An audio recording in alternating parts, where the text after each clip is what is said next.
ये पहाड़ों की शहद है, छोटा मक्की का शहद है, हमारा खैबर पख्तूनख्वा के ये शाही खानदान का खुराक है। आप इसको सर्च कर दे, जो दुबई और सऊदी के शाही लोग हैं वो हमारे खैबर पख्तूनख्वा के शहद काफी पसंद कराते हैं। ये साग में डाल के खाते कि कड़ी चावल पे? नहीं, आप लोग इसको वैसे खाए, जो शुगर वाले बीमार है वो भी खा सकेगा, क्योंकि इसमें कुदरती मिठास कम है और इनके फायदे काफी ज्यादा है।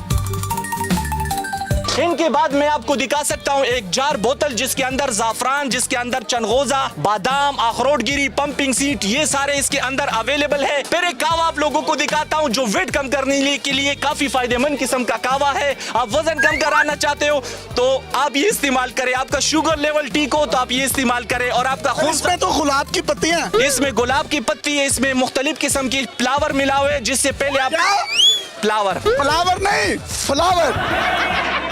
आप मैं उर्दू इतना उर्दू बोलिए, आप मुझे दो पश्तो के लफ्ज बोले। चलो अगले पखरा वर्ता ओए जिंदाबाद।